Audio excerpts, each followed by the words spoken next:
बच्चों आज मैं क्लास 9th का साइंस का चैप्टर फर्स्ट लेके आया हूँ और ये है मेरा part 2। NCERT book page number 6 में आप देख लीजिए। उसके ये क्वेश्चंस आंसर हम लोग स्टूडेंट आज समझने आए हैं और हम आपको समझा के रहेंगे। बहुत अच्छे और बढ़िया तरीके से हम आपको ये क्वेश्चन आंसर को समझाने वाले हैं। तो स्टूडेंट आप मेरे लाइव क्लासेस में बने रहिए और इसको ध्यान से देखिए। हम आपको डेफिनेटली समझा देंगे इस तरीके से जो बहुत आसानी से समझ में आ जाएगा। ओके स्टूडेंट, तो चलिए हम लोग स्टूडेंट बिना वक्त बर्बाद किए हम लोग शुरू करते हैं। ठीक है, अच्छे से इसमें ध्यान लगाइए, डेफिनेटली आपको समझ में आ जाएगा। तो चलिए स्टूडेंट हम लोग क्वेश्चन नंबर फर्स्ट पढ़ते हैं। स्टूडेंट याद रखिए कि ये क्वेश्चंस फ्रॉम सब सेक्शन 1.3 यानी कि पेज नंबर 6 का है। एनसीईआरटी बुक पेज नंबर 6 में ये आपके क्वेश्चंस आंसर हैं। ये आपके क्वेश्चंस हैं, आंसर नहीं मिलेंगे, लेकिन हम आपको आंसर के साथ बता रहे हैं। ओके स्टूडेंट, तो आप मेरे क्लास में बने रहिए और ध्यान दीजिए, आपको पूरा ये पार्ट 2 समझ में आ जाएगा। ओके स्टूडेंट, तो चलिए हम लोग बिना वक्त बर्बाद किए हम लोग शुरू करते हैं। स्टूडेंट इसमें आपसे क्या कह रहा है student, the mass per unit volume of a substance is called density. बहुत इजी, बहुत अच्छा डेफिनेशन लिखा हुआ है स्टूडेंट डेंसिटी का डेफिनेशन क्या लिखा हुआ है student, the mass per unit volume of a substance is called density.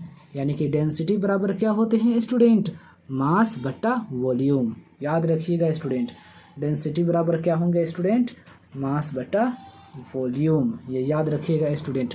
फिर आपसे इसमें स्टूडेंट कह रहा है arrange the following in order of increasing density.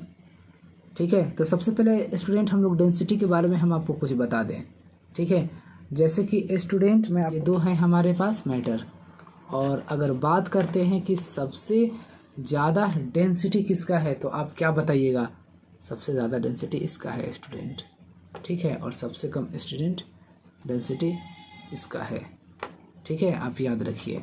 तो वैसे ही स्टूडेंट इसमें आप इसमें दे रखा है स्टूडेंट कि arrange the following in order of increasing density.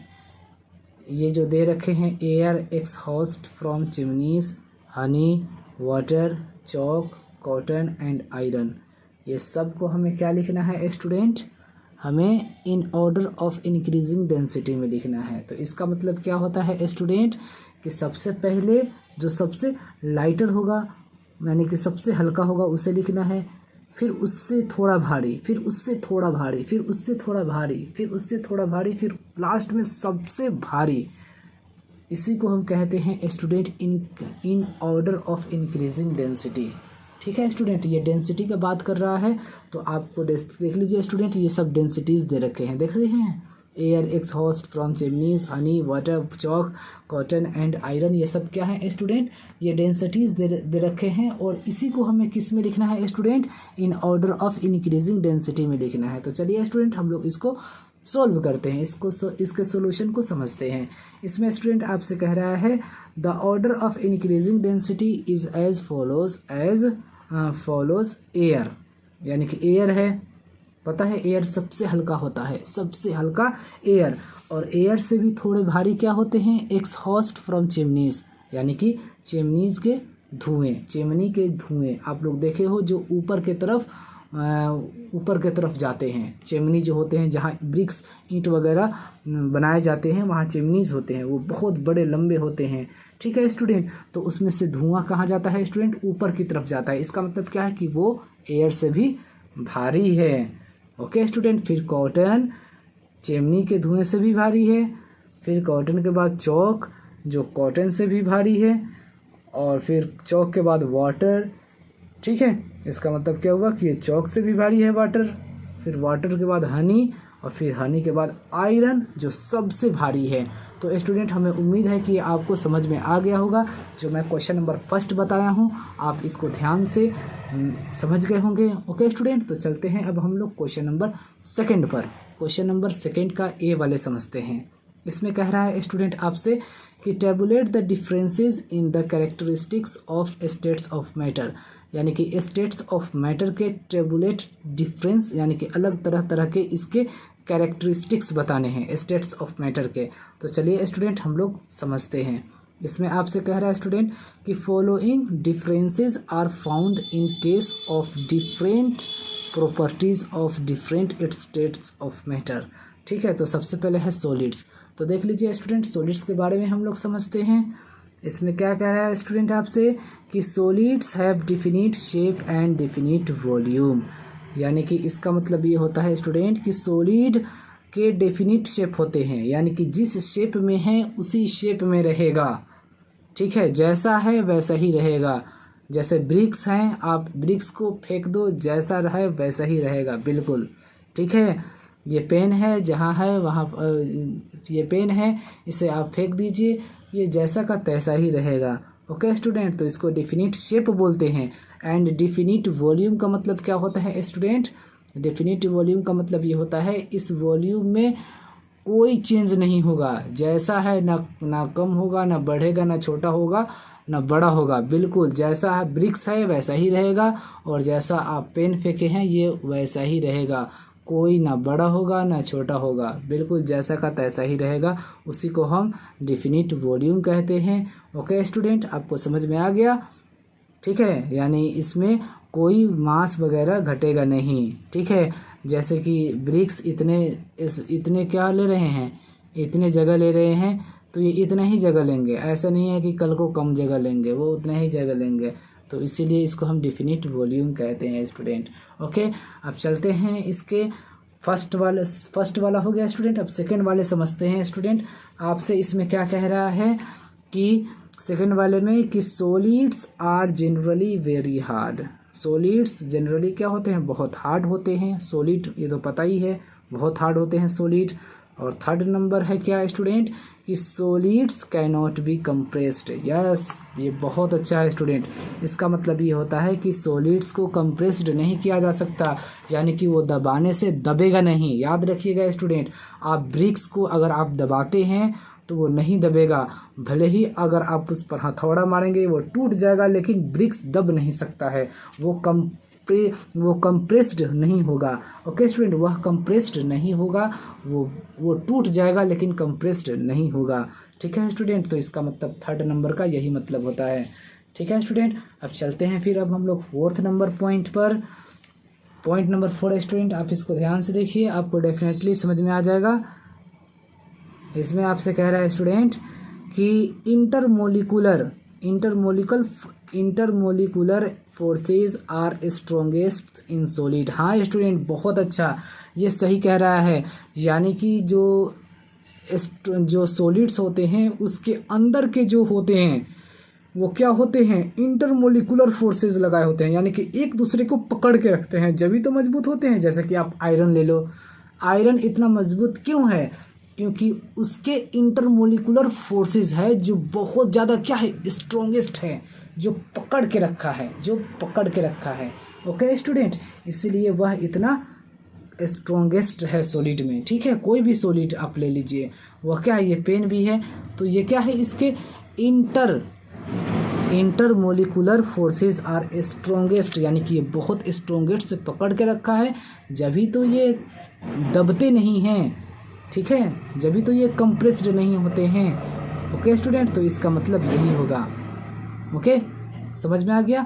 अब चलते हैं पॉइंट नंबर 5 पर। आपसे कह रहा है कि solids can not flow. Yes, solid क्या होते हैं स्टूडेंट? फ्लो नहीं होते हैं। ठीक है स्टूडेंट, सॉलिड्स फ्लो नहीं होते हैं, याद रखिएगा student. They can B peeled up. ठीक है स्टूडेंट, ये सॉलिड्स फ्लो नहीं होते हैं, ना ही ये पिल्ड अप होंगे, यानी कि ऐसा नहीं कि इसको ये टूट जाएंगे, बिखर जाएंगे, ये अलग अलग हो जाएंगे, ऐसा कुछ नहीं है। ठीक है, ये पिल्ड अप नहीं होंगे स्टूडेंट। ठीक है, ना ही ये बहेंगे। जैसे कि वाटर है, तो वाटर को अगर हम फेंकेंगे कहीं तो वाटर क्या हो जाएगा? वो कंप्रेस्ड हो जाएंगे, यानी कि वो फ्लो हो जाएंगे। लेकिन ये सॉलिड्स फ्लो नहीं होते हैं, they can B peeled up. ठीक है स्टूडेंट, ओके, हमें उम्मीद है कि स्टूडेंट आपको समझ में आ गया होगा। तो इसका मतलब स्टूडेंट ये होता है कि दे कैन बी पिल्ड अप। इसका मतलब ये होता है ये आप फेंक दीजिएगा जैसा ये वैसा ही रहेगा, ठीक है, वही हो सकता है। ओके स्टूडेंट, समझ में आ गया आपको। अब लिक्विड्स के बारे में स्टूडेंट हम लोग समझते हैं। लिक्विड्स में आपके क्या कह रहे हैं स्टूडेंट कि liquids do not have definite shape. इसके डेफिनिट शेप नहीं होते हैं, ठीक है स्टूडेंट। जिस शेप में चाहिएगा उस शेप में आप इसको रख सकते हैं, ठीक है।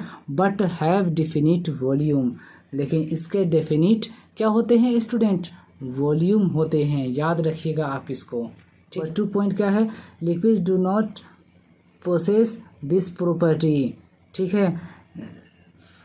3rd पॉइंट क्या है, they cannot be compressed, सही है, इसको हम कंप्रेस्ड नहीं कर सकते, इसे दबा नहीं सकते। 4th नंबर में है intermolecular forces are less strong in solid, यानी कि strong in liquids, less strong in liquids, ठीक है स्टूडेंट। तो इन पर जो होते हैं इंटरमोलिकुलर फोर्सेस जो होते हैं वो बहुत क्या होते हैं, बहुत ही कम होते हैं, स्ट्रॉन्ग होते हैं लिक्विड्स में, ठीक है।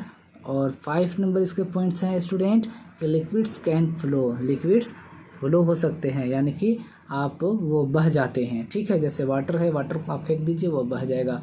ओके स्टूडेंट, तो ये लिक्विड्स के प्रॉपर्टीज़ थे। अब चलते हैं गैसेस के प्रॉपर्टीज़ स्टूडेंट हम लोग समझते हैं, जो काफ़ी अच्छा है। तो चलिए यहाँ पर गैसेस का प्रॉपर्टीज़ क्या है स्टूडेंट कि gases neither have a definite shape and nor a definite volume, यानी कि गैसेस जो होते हैं इसके ना ही डिफिनिट शेप होते हैं और ना ही डेफिनिट वॉल्यूम होते हैं। ओके स्टूडेंट, और नंबर 2 है इसके कि they do not possess this property, और 3rd नंबर में है दे कैन बी कंप्रेस्ड, ये कंप्रेस्ड हो जाते हैं, दे कैन बी कंप्रेस्ड, ये कंप्रेस्ड हो जाएंगे, ठीक है, फैल जाएंगे पूरे, ठीक है, इसको दबाया जा सकता है। और 4th नंबर में है intermolecular forces are negligible in gases, ना के बराबर होते हैं, इंटरमोलिकुलर फोर्सेस ना के बराबर होते हैं गैसेज में। और 5 नंबर में है gases can also flow, gas भी क्या होते हैं, फ्लो होते हैं स्टूडेंट। तो ये आपका क्वेश्चन नंबर 2 का ए था, जो सॉलिड्स, लिक्विड्स और गैस के क्या थे स्टूडेंट, कैरेक्टरिस्टिक्स थे, जो मैंने आपको बता दिया। अब चलते हैं हम लोग क्वेश्चन नंबर 2 का ए पढ़ लिए, अब बी पर अब हम लोग चलते हैं स्टूडेंट। ओके, क्वेश्चन नंबर 2 का बी में देख लिया जाए, कमेंट अपॉन द फॉलोइंग, ठीक है। ये कमेंट स्टूडेंट हैं, जैसे rigidity, compressibility, fluidity, filling a gas, container, shape, kinetic energy and density. तो ये सब के कमेंट हैं जो हमें क्या करना है स्टूडेंट, आपको बताना होगा। तो चलिए स्टूडेंट हम लोग समझते हैं। इसमें कह रहा है स्टूडेंट रिजिडिटी का मतलब क्या होता है, the property of a substance to maintain its shape is called rigidity. इसका मतलब ये होता है कि हम बदल सकते हैं, जिसका हम आकार नहीं बदल सकते हैं स्टूडेंट, उसको हम क्या कहते हैं, रिजिडिटी कहते हैं। The property of a substance to maintain its shape is called rigidity. यानी कि रिजिडिटी का मतलब क्या होता है, दृढ़ता, यानी इसका मतलब, इसका अर्थ होता है स्टूडेंट, हम उस पदार्थ का आकार नहीं बदल सकते हैं, उसको हम रिजिडिटी कहते हैं। जिसको हम आकार नहीं बदल सकते हैं उसको क्या कहते हैं स्टूडेंट, रिजिडिटी कहते हैं, रिजिडिटी कहते हैं। ओके, अब नेक्स्ट समझ लेते हैं स्टूडेंट, कंप्रेसिबिलिटी। इसका मतलब क्या होते हैं स्टूडेंट, इसका मतलब ये होता है, कंप्रेसिबिलिटी का मतलब tendency of a substance of reducing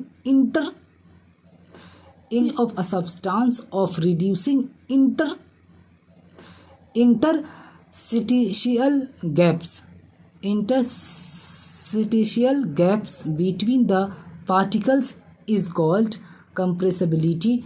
Gases can be compressed to much extent. इसका मतलब ये होता है स्टूडेंट, या बल लगाकर कम करने की चीज़ को हम क्या कहते हैं, कंप्रेसिबिलिटी कहते हैं। यानी कि दबाना, प्रेशर देना बताएं तो ब्रिक्स पर जैसे हम प्रेशर देते हैं तो क्या हो गया, कंप्रेसिबिलिटी हो गया, ठीक है, कंप्रेसिबिलिटी लिटी हो गया, तो इसका मतलब ये होता है tendency of a substance of reducing interstitial gaps between the particles is called compressibility. Gases can be compressed too much extent. इसका मतलब ये होता है स्टूडेंट कि जो होता है गैस को हम क्या कहते हैं, बहुत ज़्यादा कंप्रेस्ड कर सकते हैं आराम से, लेकिन सॉलिड्स को नहीं कर सकते हैं स्टूडेंट, वो कंप्रेस्ड होगा ही नहीं। भले ही हम उसको हथौड़े से मारेंगे वो टूट जाएगा, लेकिन वो कंप्रेस्ड नहीं होगा। तो कंप्रेस्ड क्या होते हैं स्टूडेंट, मतलब जो थोड़े दब जाते हैं, और गैसेस इसमें तो बहुत है, सुपर है। ओके स्टूडेंट, अब नेक्स्ट है स्टूडेंट, थर्ड पॉइंट है आपका फ्लूइडिटी। ठीक है, फ्लूइडिटी इसका मतलब क्या होता है, substance having the tendency to flow are called liquids and this property is called fluidity. Fluidity का मतलब ये होता है कि जो बहते हैं, जो बहने हैं, जो बहते हैं, जैसे कि वाटर है, वाटर को फेंक दिए, वाटर बह गया, पूरे रूम में फैल जाएंगे, तो स्टूडेंट क्या हो गया, तो वाटर फ्लूइडिटी हो गया। ठीक है स्टूडेंट, ऑयल क्या हो गया, फ्लूइडिटी हो गया। ओके स्टूडेंट, तो ये है इसका मतलब। अब नेक्स्ट है स्टूडेंट आपका फिलिंग अ गैस कंटेनर, यानी बर्तन में गैस भरना। ठीक है, कंटेनर में, किसी कंटेनर में गैस भरना। तो अब इसके बारे में स्टूडेंट हम आपको बताने वाले हैं। तो यहाँ पर देख लीजिए स्टूडेंट, आपसे कह रहा है, ध्यान दीजिए यहाँ पर। ओके स्टूडेंट, इसमें आपसे कह रहा है गैसेज आर कंप्रेसिबल। ठीक है, so they are filled in a container at high pressure. ये तो सही कह रहा है, गैसेस क्या होते हैं, कंप्रेसिबल होते हैं, यानी कि इसको जितना अगर आप इस पर हाई प्रेशर दीजिएगा वो उसमें क्या हो जाएंगे, कंटेनर में फिल हो जाएंगे। ठीक है, however solids and liquids do not fill container completely. ये तो बात सही है, सॉलिड्स को भी हम सही से किसी कंटेनर में फिल नहीं कर सकते हैं, और ना ही लिक्विड को हम सही से किसी कंटेनर में फिल कर सकते हैं कम्प्लीटली। ठीक है, कम्प्लीटली क्या हो सकता है, तो वो सिर्फ गैस हो सकता है जो कंटेनर में कम्प्लीटली फिल हो सकता है। ओके स्टूडेंट, अब नेक्स्ट समझते हैं अब हम लोग काइनेटिक एनर्जी। ये क्या होते हैं स्टूडेंट, आपको पता है काइनेटिक एनर्जी क्या होते हैं? ध्यान से देखिए, बढ़िया तरीका से मैं आपको बता रहा हूँ। Energy possessed by any object due to its motion is called kinetic energy. The order of kinetic energy is different. Its states of matter is as follows.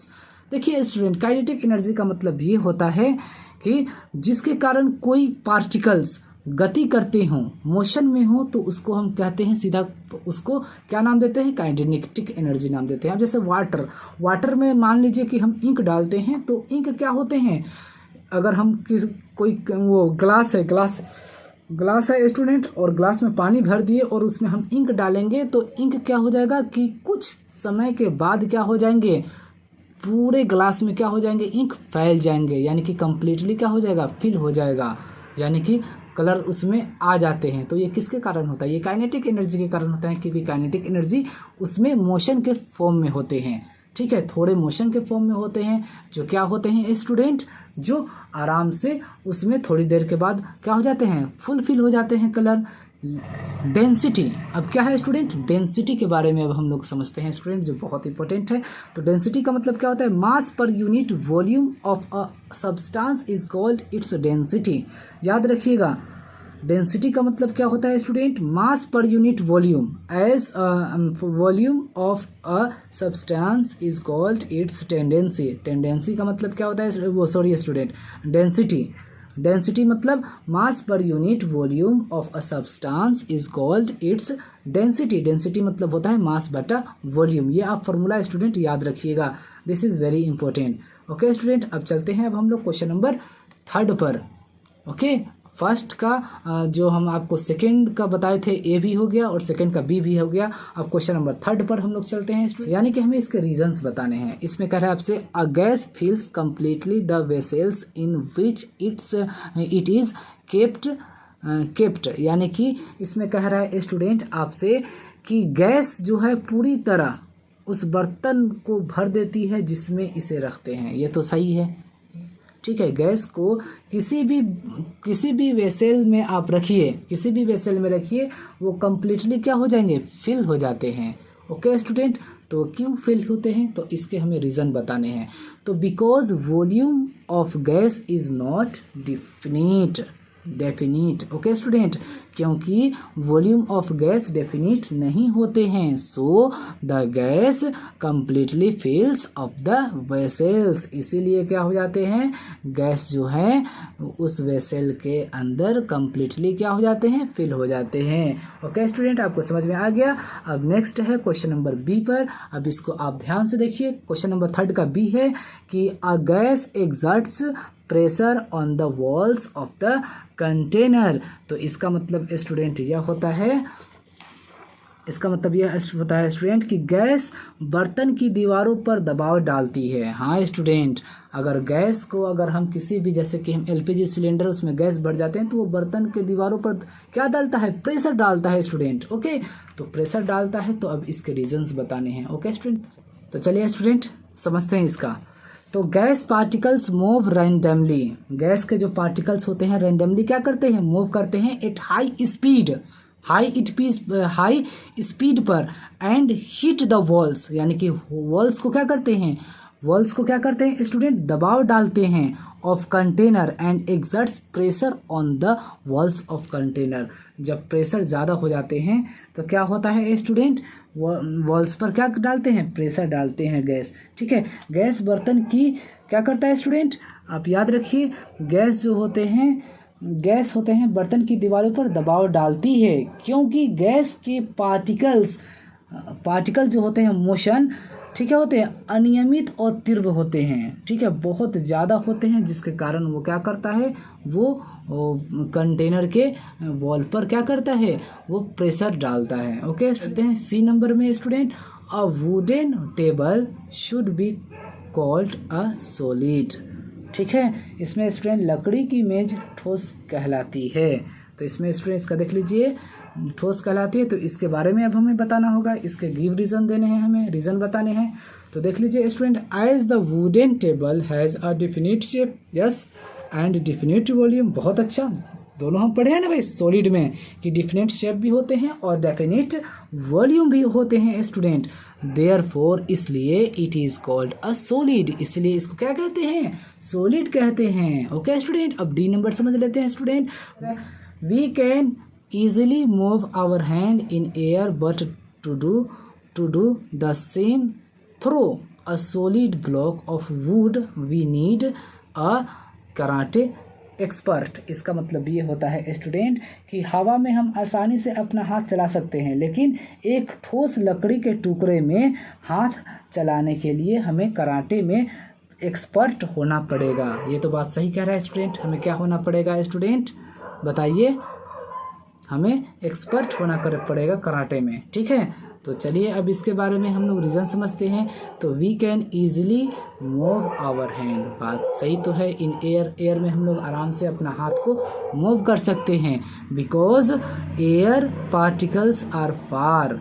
ठीक है, उसके अंदर क्यों स्टूडेंट, क्योंकि पार्टिकल्स जो होते हैं एयर के वो बहुत दूर दूर होते हैं apart, but a solid block, लेकिन सॉलिड ब्लॉक में इज रिजिड एंड हार्ड।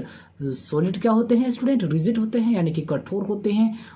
ठीक है स्टूडेंट, बहुत मजबूत भी होते हैं, कठोर भी होते हैं। So we need a karate player, इसलिए हमें कराटे प्लेयर की ज़रूरत है जो वो काम कर लेते हैं। देखते हैं ना, बहुत सारे प्लेयर्स होते हैं कराटे वाले जो लकड़ी भी तोड़ लेते हैं, नारियल भी तोड़ देते हैं। ठीक है स्टूडेंट, तो वो सब कराटे लोग ही होते हैं। ठीक है स्टूडेंट, तो हमें उम्मीद है कि क्वेश्चन बहुत समझ में आ गया। अब चलते हैं हम लोग क्वेश्चन नंबर क्वेश्चन नंबर 4 पर स्टूडेंट, जो आसानी के साथ हम लोग समझ लेते हैं। इसमें आपसे स्टूडेंट कह रहा है कि liquids generally have lower density. ये तो बात सही कह रहा है, लिक्विड्स के क्या होते हैं, लोअर डेंसिटी होते हैं एज कंपेयर टू सॉलिड के कंपेयर में। But you must have observed that ice floats on water, find out way. इसमें कह रहा है कि स्टूडेंट कि जो होते हैं लिक्विड जो होते हैं बहुत इसके कम डेंसिटीज़ होते हैं एज कंपेयर टू सॉलिड्स, लेकिन आपको पता है आइस जो होते हैं फ्लोट्स करते हैं किस पर, यानी कि वाटर पर तैरते हैं। तो इसके हमें क्या बताना है, ये क्यों तैरते हैं इसके बारे में हमें बताना है। तो देख लीजिए student, generally liquids have lower density.